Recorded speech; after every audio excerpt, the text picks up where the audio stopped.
ሰላም ሰላም እንዴት ናችሁ? ዶም ፕሮፐርቲ ቤተሰቦች በዚህ ሳምንት ላይ ሽያጭ የቀረቡት ሁለት ቤቶችን ነው ይዤላችሁ የቀረብኩት። ይህም ፕሮፐርቲ ቤተሰብ ያልሆናችሁም ሰብስክራይብ እና የደወል ምልክቱን በመጫን በየቀኑ አዳዲስ መረጃ እንዲደርሳችሁ ማድረግ ትችላላችሁ ማለት ነው። ወደ ውስጥ ገብቼ ሁለቱም ቤት የማስጎበኛችሁ ይሆናል። እስከ መጨረሻ እንድትከታተሉኝ ጋብዛችኋለሁ። በመጀመሪያ ደረጃ ይዤላችሁ የቀረብኩት አያት አካባቢ የሚገኝ 300 ካሬ ላይ የተሰራ G+2 ቆንጆ ቤት ነው ይዤላችሁ የቀረብኩት። እዚህ ጋር እንደምትመለከቱት እንግዲህ አያት ኮምፓውንድ ውስጥ ይገኛል ማለት ነው። ግቢው በጣም ሰፊ ነው።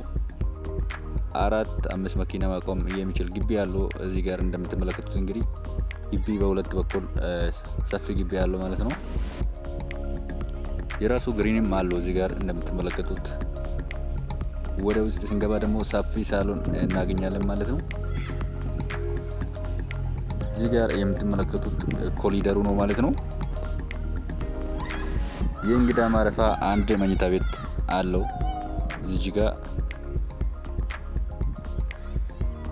ሳሎኑ ነው እዚህ ጋር የምትመለከቱት። ቤቱ እንግዲህ በቂ ብርሃን ያለው ቤት ነው። ሳሎኑም በጣም ሰፊ ሳሎን አለው። የራሱ ኦፕን ኪችን አለው። ከጋራው ደግሞ እንግዲህ ክሎዝድ ኪችን አለው ማለት ነው። እዚህ ጋር የምትመለከቱት ኦፕን ኪችኑ ነው ማለት ነው። በጣም ሰፊ ነው። በጥሩ ማቴሪያል የተሰራ ቤት ነው። በአጠቃላይ ይሄ ቤት እንግዲህ ወደ 7 መኝታ ቤት አለው ማለት ነው። ሰፋፊ መኝታ ቤቶች አሉ። እያንዳንዳቸው መታጠቢያ ቤት አላቸው። ለአስፓልት እንግዲህ እጅግ በጣም ቅርብ ነው። ኮምፓውንድ ውስጥ ይገኛል ማለት ነው። እዚህ ጋር የምትመለከቱት ክሎዝድ ኪችኑ ነው። ሰርቪስ ላይ ነው የምናገኘው። በጣም ሰፊ ነው። ወደ ግቢ መውጫና እቺ እንግዲህ ለሰራተኛ ክፍል እና እንደ ስቶር ተደርጎ የተሰራ ነው። ሰርቪሱ ላይ የሳሎኑ መታጠቢያ ቤት ነው እዚህ ጋር የምትመለከቱት።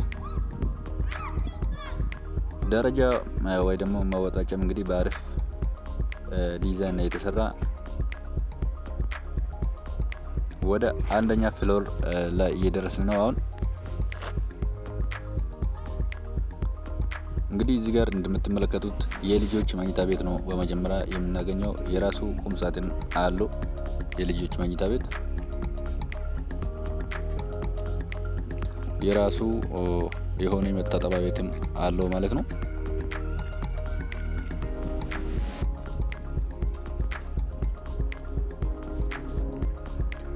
እዚህ ጋር የምትመለከቱት ሁለተኛ መኝታ ቤቱ ነው። ሁለተኛ መኝታ ቤቱም የራሱ መታጠቢያ ቤት አለው። የራሱ ቁም ሳጥን አለው ማለት ነው። የመኝታ ቤቱ መታጠቢያ ቤት ነው።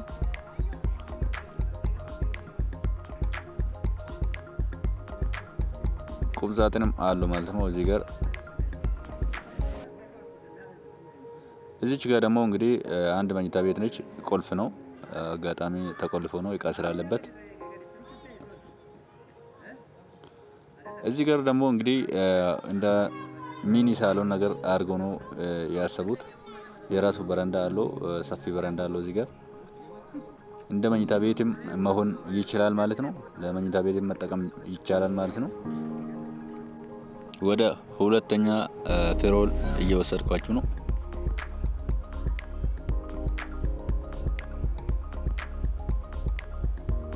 ማስተር ቤድሩሙ ሁለተኛ ፍሎር ላይ ነው የምናገኘው ማለት ነው።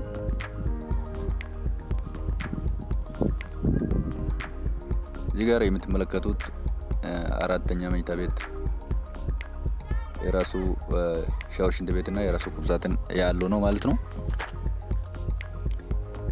እንግዲህ በአጠቃላይ ዋና ቤቱ ላይ ወደ 7 መኝታ ቤት አለው ማለት ነው። ዋና ቤቱ ላይ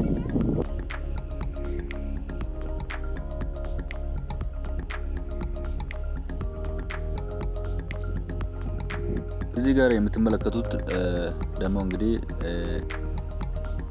እንደ መናፈሻ ነገር ታስቦ ነው የተሰራ። መኝታም ማድረግ ይቻላል ማለት ነው። ኮሊደሩም እንግዲህ እንደምትመለከቱት ሰፋፊ ናቸው።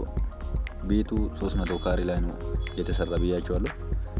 እዚህ ጋር የምትመለከቱት ደግሞ ዋና ማስተር ቤድሩሙ ነው። የራሱ ሰፊ ማልበሻ ክፍል ያለው ነው። የራሱ ከውስጡ ላይ መታጠቢያ ቤት አለው ማለት ነው።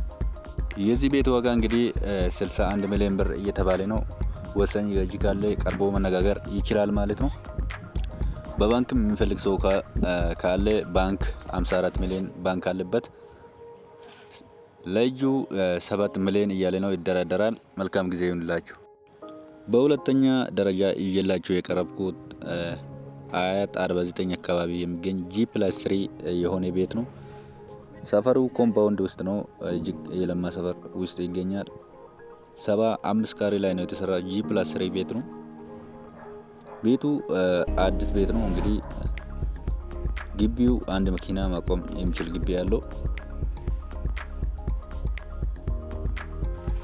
ውስጡ እንግዲህ በጥሩ ዲዛይን ነው የተሰራ። 75 ካሬ ራሱ አይመስልም ማለት ነው። እዚህ ጋር እንደምትመለከቱት እንግዲህ ክሎዝድ ኪችኑን እዚህ ጋር ነው የተጠቀሙት፣ ግራውንድ ላይ ማለት ነው። ወደዚህ ጋር ስንመጣ ደግሞ አንድ መኝታ አለው ማለት ነው። ይሄ መታጠቢያ ቤቱ ነው።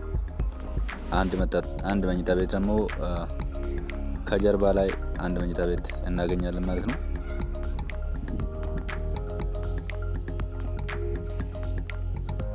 ሳሎኑን አንደኛ ፍሎር ላይ ነው የተጠቀሙት።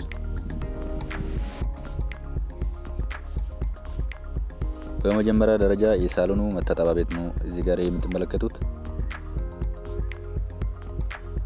ሳሎኑም እንግዲህ እዚህ ጋር በጣም ሰፊ ነው።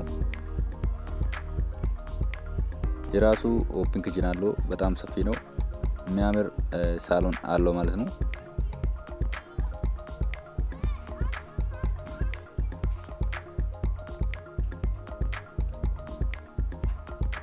ቤቱ እንግዲህ በጣም ቆንጆ ቤት ነው። ዋጋም በጣም አሪፍ ዋጋ ነው እየተጠራ ያለው።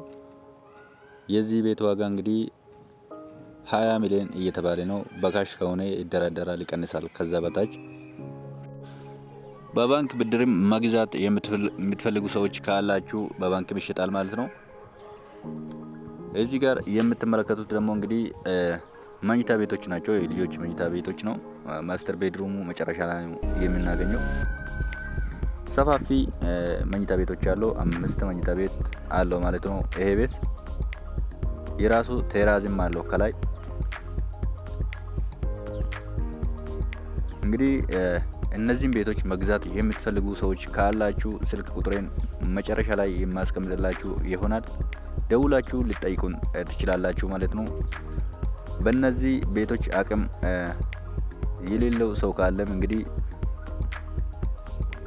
አሪፍ ቤቶች አሉ፣ የሚቀንሱ ቤቶችም አሉ ማለት ነው።